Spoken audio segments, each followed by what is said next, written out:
Hi, everyone, and welcome back to another episode of Girls Who Cried Wolf. I'm Laura. I'm Summer. We are sad girls, of course.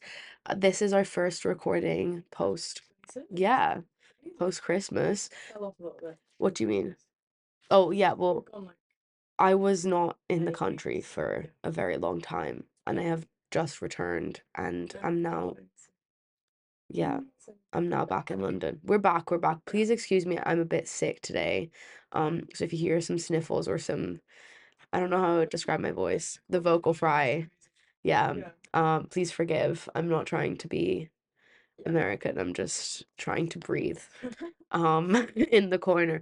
But what is our topic of the day, Summer? We are doing a little roundup of all our favourite books that we read last year. Because we figured that would be a nice way to round off 2025. Yeah. Well, we did limit ourselves. We only picked 5 Yeah. of each for each for each of us. Yeah. Because we thought that otherwise we would go on a tangent, which is what we do and what we're very good at. We do like to do that. I've read 2 on your list. How? Wait, no spoilers. Those, let me see if I've read any on your list. No. No, I haven't. Anyways. So, would you like to start, Summer? Yeah? Should we just jump right in? Yeah, let's just jump right in. Fantastic. Oh, wait, question. Do you know how many books you read last year? No. I don't, You don't have because I Goodreads? consider myself. Yeah, but I'm terrible at tracking the one I read. But I Um, also only consider myself having read a book if I've finished it. no, valid. That's how I consider reading a book. Yeah. Okay. Maybe for next year. Only 39. I thought I would have read more. It's not bad. But considering that we No, read but essays and other things. the thing is, I didn't finish any of the books that we actually read, so it could have been like 60. Yeah. But I just stopped at 39. Like, sorry, but right. Okay. Should we give a little intro to our lists, or should we just go first? Yeah, do you want to start? So my list of books that I read last year that I really enjoyed were A Waiter in Paris by Edward Chisholm, Fear and Trembling by Soren Kierkegaard, Self-Help by Laurie Moore, Ways of Seeing by John Berger, and Unbearable Lightness of Being by Milan. I have read Ways of Seeing. Actually, I stand corrected. Mine are, that's a very solid list, Summer. Thank you. Mine are Persuasion by Jane Austen, The Dance of Anger by Harriet Lerner, Good Morning, Destroyer of Men's Souls by Nina Renata Aaron, and Feeling is the Secret by Neville Goddard, and Antigone Undone by Will Aitken. Lovely. Yeah. Nice. Should I start? Yes, please do. Cool. So my first one was A Waiter in Paris. This was a book published in 2022. So yeah, the blurb of this book reads, an evocative portrait of the underbelly of contemporary Paris as seen through the eyes of a young waiter scraping out a living in the city of light. A waiter's job is to deceive you. They want you to believe in a luxurious calm because on the other side of that door is hell. Edward Chisholm's spellbinding memoir of his time as a Parisian waiter. I'm going to redo that sentence. Edward Chisholm's spellbinding memoir of his time as a Parisian waiter takes you beneath the surface of one of the most iconic cities in the world and right into its glorious underbelly. He inhabits a world of inhuman hours, snatched sleep and dive bars, scraping by on coffee, bread, and cigarettes, often under sadistic managers with a wage so low you're fighting your colleagues for tips. Your colleagues, including thieves, narcissists, ex-soldiers, immigrants, wannabe actors, and drug dealers, are the closest thing to family you've got. It's physically demanding, frequently humiliating, and incredibly competitive. But it doesn't matter because you're in Paris, the centre of the universe, and there's nowhere else you'd rather be in the world. This is a great book. It's really, really good. Yeah. I saw someone call it the. Do you know Anthony Bourdain? Yes. I saw. I know. Um, So when we went to Dundee, Summer was sat with this like huge mug of coffee, and she looked like The that one picture, sunglasses. and the sunglasses, and she Yeah. looked like the picture of Anthony Bourdain at a cafe. Yeah. So I always think Yeah. about that one. But yeah, I saw someone call this book the Kitchen Confidential for Gen Z, Okay. which I don't know, maybe that's a disservice to Bourdain, but still, this book was really, really good. Sorry. And a couple of quotes from that I really liked were, the sommelier has very little time for New World wines. It's like literature, he says. You'll never read everything, just concentrate on appreciating the classics, which I think is quite I nice. like that. Yeah. Um, but yeah, some themes that kind of tie this book together are like class anxiety, aspiration, ideas on cultural performance, youth, and it's set post-pandemic, which I think gives a real level of relatability to it. Hmm. It's all about feeling lost in your 20s, which I'm very familiar with. 7 months in to Yeah. my 20s, but Did you um, read this in Paris when no, you were in Paris? no, but I like read it between like shifts at work, Okay. so I was like, oh. Um, and at certain points, I really felt like it was a book handed to me by my future self, which is fun. Is a fun thought. Um, but yeah, it's I'm a waitress in a fairly fancy restaurant, and that gave the book a lot more immediacy. And I was telling my colleagues, and I was like, "Oh, guys, you should read this book." And they were all like, "No, why would I spend my time not at work reading about work?" I was like, It's "But fun. it was fun. It was fun." But yeah, really relatable. And I think this idea of hyper awareness really goes beyond hospitality, but there's this real sense of being watched when a lot of things are supposed to go unnoticed. Mm. Like it's all about like elegance, but everything is less elegant than it appears, I Interesting. suppose. Yeah. Interesting. Yeah, I think that's me. Um, yeah, do Do you you have wanna anything else to say on that? um It sounds very interesting. yeah. Like it sounds I like when you have a book that you can relate to Mm, in a sense. yeah. Whether like through Yeah. vocation or like, Yeah. age or kind of thing, Yeah. whatever.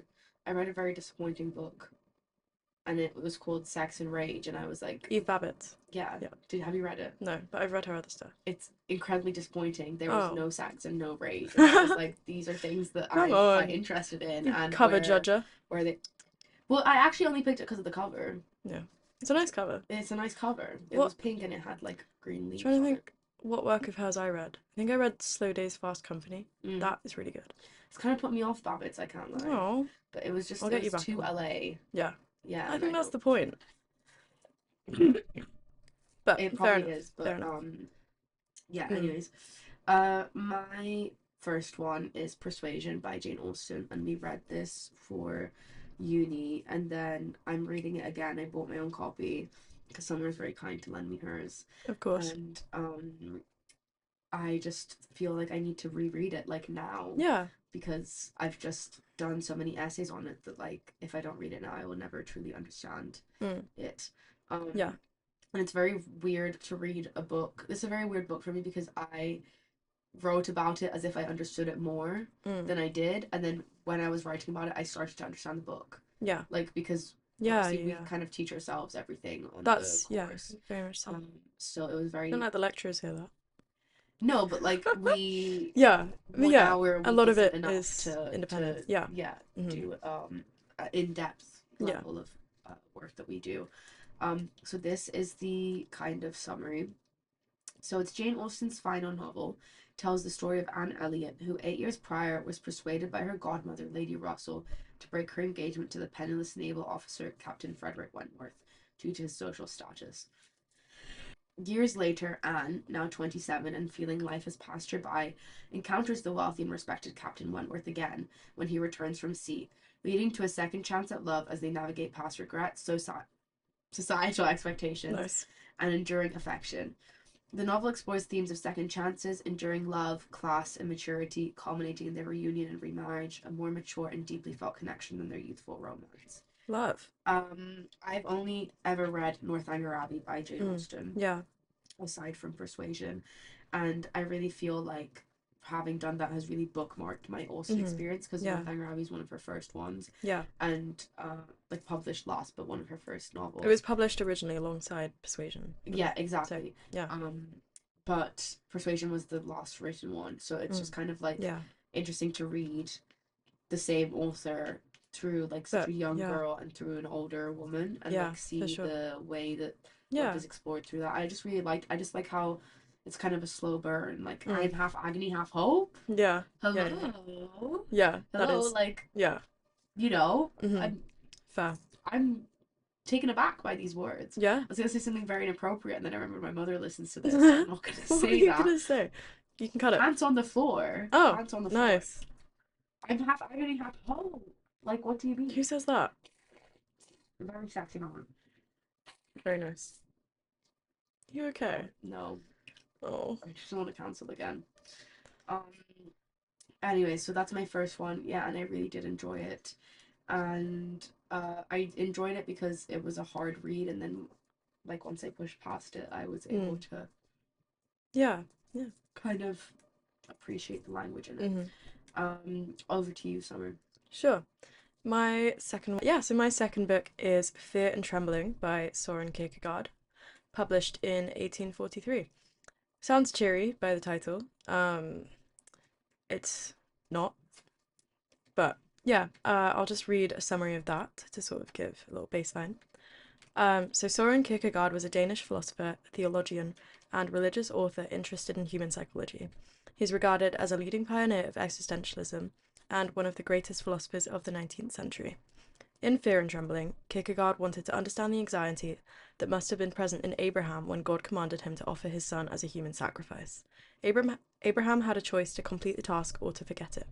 He resigned himself to the loss of his son, acting according to his faith. In other words, one must be willing to give up all his or her earthly possessions in infinite resignation and must also be willing to give up whatever it is he or she loves more than God. Abraham had passed the test. His love for God proved greater than anything else in him. And because a good and just creator would not want a father to kill his son, God intervened at the last moment to prevent the sacrifice. So That's very deep. yeah, it is. It's heavy. But I think I love Kierkegaard. I kind of got in. This was a very recent read. I kind of got into him like in the last month or so. But I think kind of what he says about the intersections of faith versus ethics and like anxiety and inwardness, these ideas of like the individual against the universal, Yeah. are really interesting, and like what he says about leaps of faith in life. And a lot of the premise of Fear and Trembling rides on the fact, or his opinion, that faith isn't true faith without an element of doubt. Yeah, which I think is really interesting. And I have one very notable quote from that, which I think gives a nice little representation of what the book involves. Are you gonna cough? No, I thought I was. And that is, if anyone on the verge of action should judge himself according to the outcome, he would never begin. Even though the result may gladden the whole world, that cannot help the hero. For he knows the result only when the whole thing is over, and that is not how he became a hero, but by virtue of the fact that he began. Very interesting. Yeah, it's really, really interesting. And his sort of retelling of the story of Abraham and Isaac isn't necessarily something that points to religion as a comfort, but more as a terror. And his overarching point is that true faith is really isolating, can't be particularly explained or justified socially. It just is independent of that.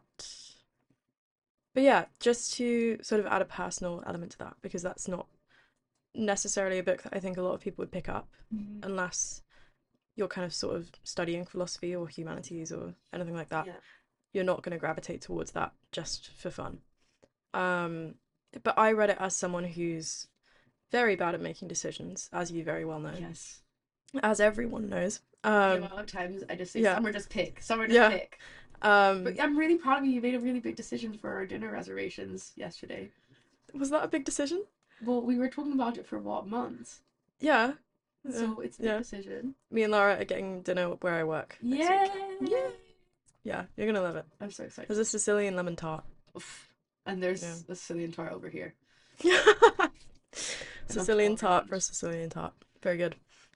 But not necessarily like big dramatic decisions, just sort of like everyday ones. I'm super bad. Yeah.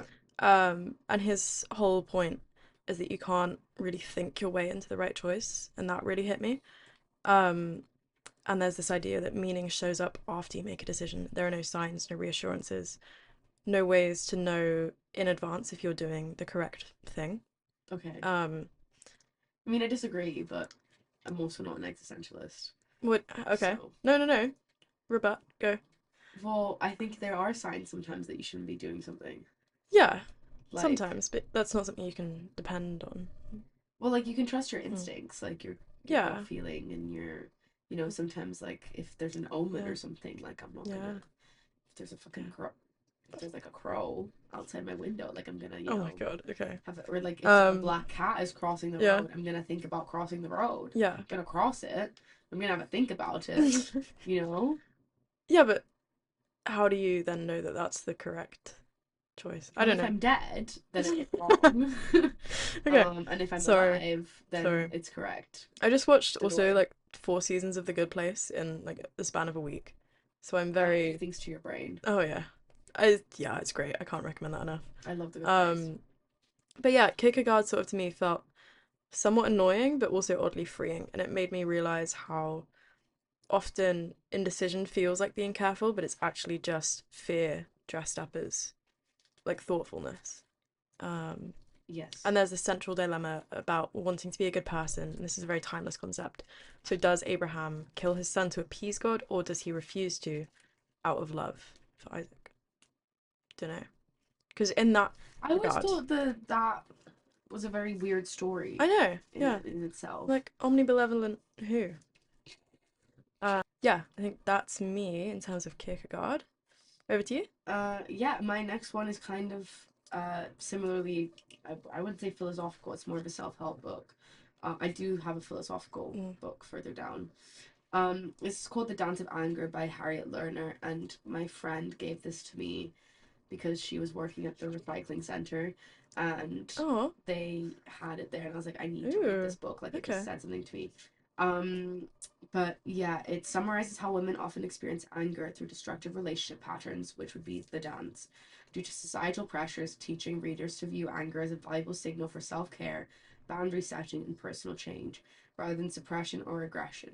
By focusing on changing one's own responses rather than trying to change others, Lerner advocates using anger to identify unmet needs, violated rights, or overfunctioning in relationships, transforming it into a constructive force for self definition and integrity, often by learning to communicate clearly and break ingrained family cycles.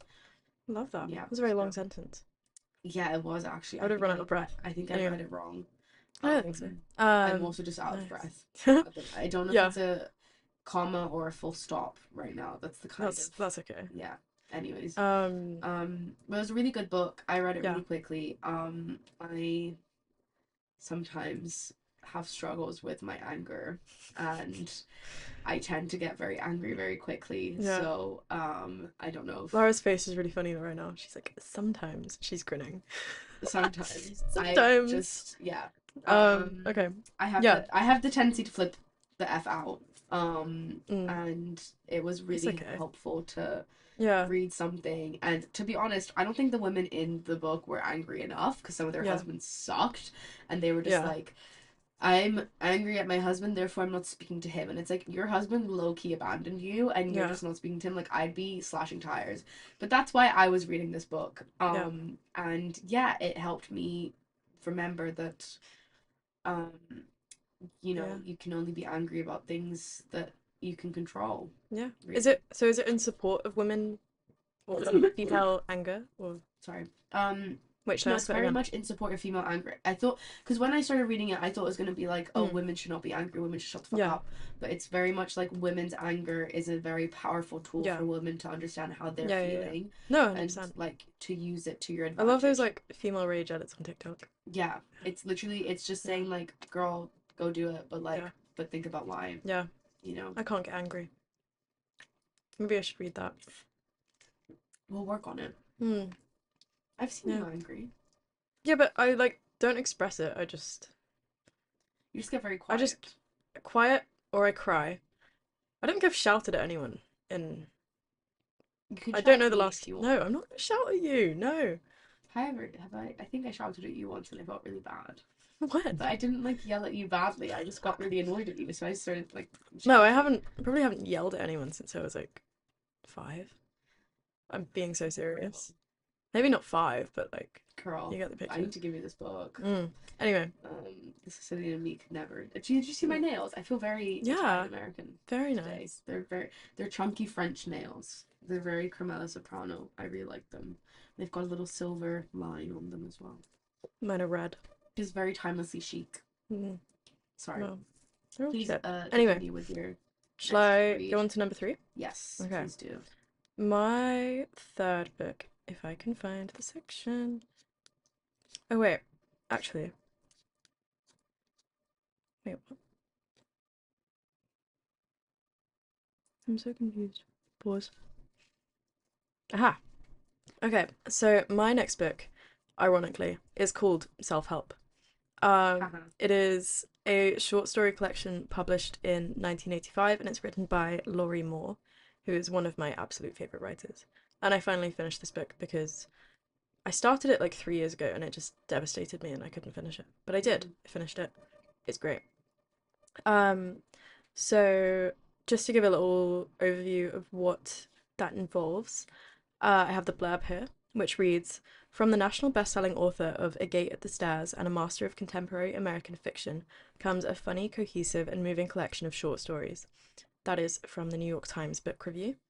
"In these tales of loss and pleasure, lovers and family, a woman learns to conduct an affair, a child of divorce dances with her mother, and a woman with a terminal illness contemplates her exit. Filled with the sharp humour, emotional acuity, and joyful language Moore has become famous for, these 9 glittering tales marked the introduction of an extravagantly gifted writer." You're fine. It's fine. Sorry. You look really guilty. I feel really guilty. I'm just no. making noise. This book is fantastic. Yeah. I have gotten my mum to read it. I've gotten multiple friends to read it, which maybe is a bad thing. Maybe they'll No, be but happy. that's how you know it's a good book when Yeah. when you really want other people to read it. My mum had to stop halfway as well Why? because it's so sad. Oh. But I have a few quotes from that to kind of persuade everyone to read it because everyone should read this book. One of my favorites is, "That is what is wrong with cold people. Not that they have ice in their souls, we all have a bit of that, but that they insist that every word and deed mirror that ice. They never learn the beauty or value of gesture, the emotional necessity. For them, it is all honesty before kindness, truth before art. Love is art, not truth. It's like painting scenery." And I think that really sums up Moore's sort of takes on love and romance.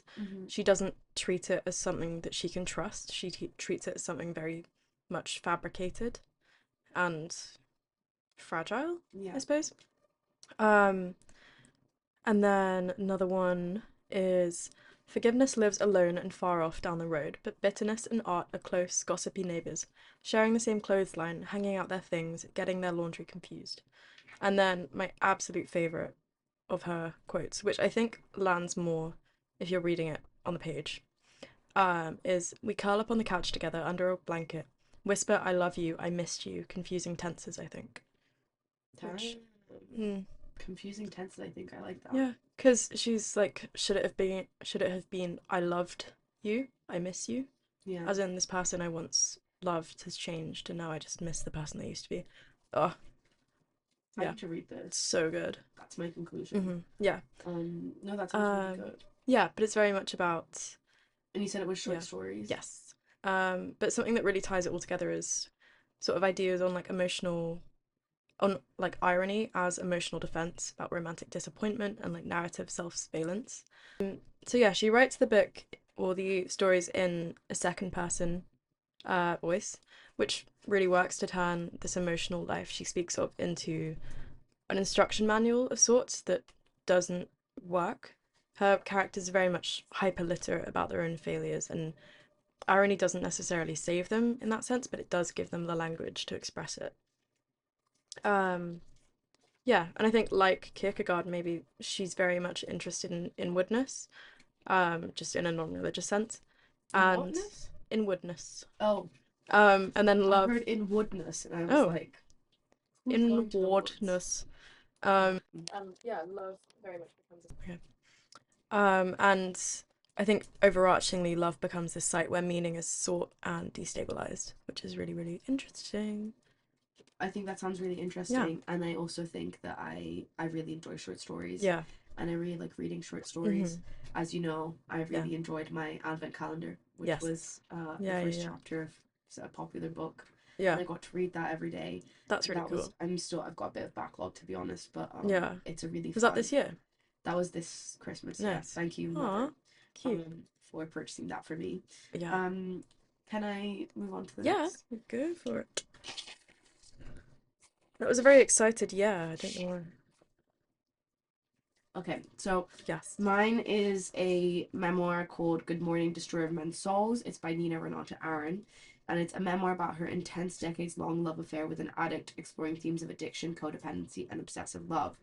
Weaving her personal story with feminist history to understand women's roles in enabling addiction and ultimately questioning her own patterns of caretaking rooted in family trauma.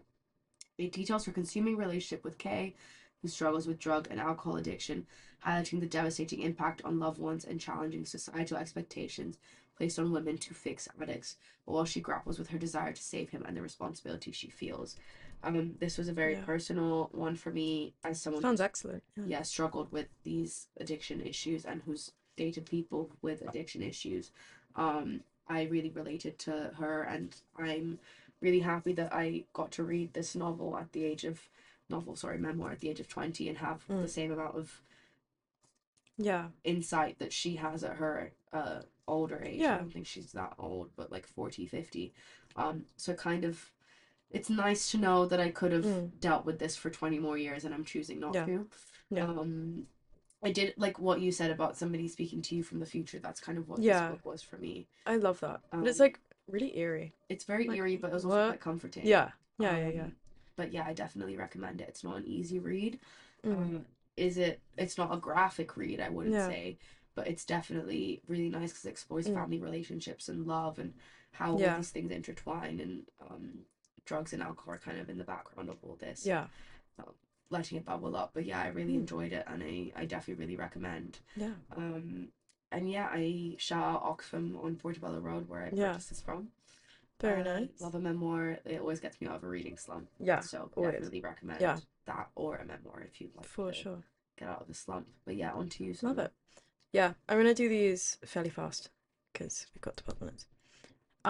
So my fourth book is John Berger's Ways of Seeing, published in 1972. Yeah, this is sort of an essay meets cultural commentary meets art criticism, which I really like. And the blurb of that reads, John Berger's Ways of Seeing changed the way people think about painting and art criticism. This watershed work shows, through word and image, how what we see is always influenced by a whole host of assumptions concerning the nature of beauty, truth, civilization, form, taste, class, and gender. Exploring the layers of meaning within oil paintings, photographs, and graphic art, Berger argues that when we see, we are not just looking, we are reading the language of images. Yeah. You said you've read this as well. I have. Yeah. I read this when I did media studies Nice. A level, and I read it because it's kind of the forefront of the male Yeah. gaze, Yeah, yeah, yeah. which was written about in 75. Mm. So it was very interesting to see the kind of, and it's basically, this book is from a media perspective. This book is basically the whole like backbone of Yeah. modern media. Yeah, very much so. Processing and understanding and stuff, and the way that I Yeah. won't get into No, no, it, no. but Yeah. the way that like it used to be a very passive way of Yeah. viewing things, and now after Berger wrote the book, it became a very active Yeah. medium. Yeah. And they kind of considered the fact that different people have different opinions, Crazy. which is a crazy thing Crazy to consider. work. Yeah. But yeah, I think it's a fabulous book. I like the way it's written. It's very easily written for Yeah. theoretical kind of Yeah. work, and I think it's always a good book to think. It's always good to think about other people's perspectives. Yeah. I've got some quotes from that I really like, just to kind of paint a better picture of it, pun intended.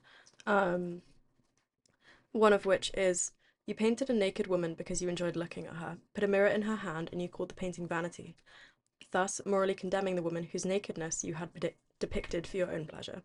Yeah. So it's all about this hypocrisy and, yeah, as you said, like the male gaze and how that's perpetuated. And if, can you create something out of the male gaze and then say, and then call it vanity? Not necessarily.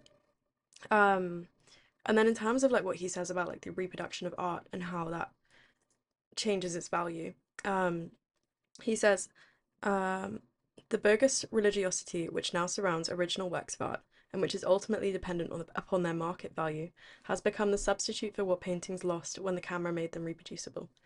So it's all about how the camera and modern media, as you said, detracts from the original value of art, and that's why original works are now so expensive, because, you know, they're not necessarily, I don't know. Yeah, anyway. He's No, good. definitely. I really Yeah. liked it. I also like back up your recommendation Yeah. to that. Yeah. My next book is a book called Feeling is the Secret by Neville Goddard, and Neville Goddard is a I want to say philosopher, but I'll say spiritual teacher. Yeah. Um, Nice. because I don't think he technically is a philosopher, but he basically teaches you that your feelings are the key to manifesting your desires by impressing them onto your subconscious mind, which then creates your reality. The core idea is to assume the feeling of your wish already fulfilled, using techniques like focus visualization before sleep or prayer to create a deep emotional conviction that your goal is achieved, thereby transforming your inner state to match your outer world. Which sounds like a very straightforward thing, but it's harder to do than is to say. So Yeah. I'm big in my witchy woo woo. I'm big into my manifesting. What was that sentence? What was it? Oh my god, no, I'm confusing it because on Real Housewives there's this like witch in the Real Houses of Beverly Hills, and there's this witch called Carlton, and then Okay. Kyle gets really mad at her and she Okay. calls her a witchy fucking poo, and I think about that all the time. Oh, Like nice. I say witchy woo woo, but I mean witchy fucking poo. Okay. All right. Yeah. That's some new information. Yeah, sorry. Nice. But it's really interesting. Yeah. I grew up Catholic, so I really like the way that he reinterprets the Bible to talk about manifesting and changes kind of your way of viewing religion Yeah. by talking about how you are kind of like your own god and you can create Yeah. your own realities and stuff. I just think it's very interesting. Anything to do with religion, anything to do with spirituality, I'm there, I'm sat. And it was only like 60 pages, Yeah. so I read it quite often whenever I need a little reminder. But yeah, definitely recommend if you're trying to get into manifestation, go straight to Neville Goddard. You don't need to go to anything. Don't pay some kind of coach on YouTube. Yeah. Don't do none of that. Just TikTok. get some Neville Goddard and you're good to go. Very nice. Very nice. Please, Summer. So my number 5 is Unbearable.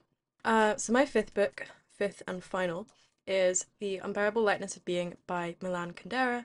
This was published in 1984. And I mean, I feel like everyone's heard of this, but I will give a little summary anyway.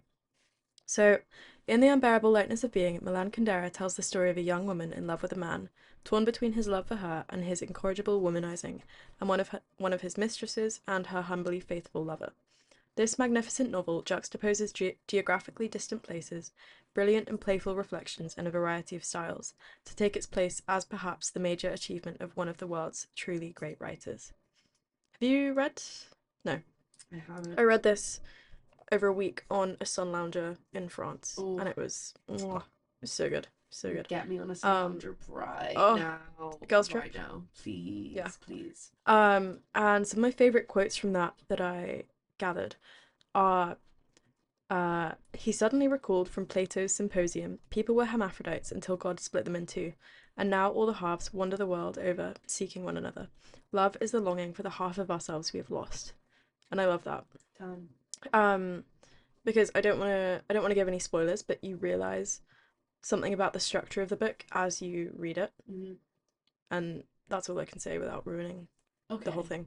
But it's fantastic. I've heard a lot about this book. Yeah. We had a special guest in the studio with us today. Hey, hi and bye. Sorry they were boring. I'm joking. Right, that's it. Are you gonna introduce yourself?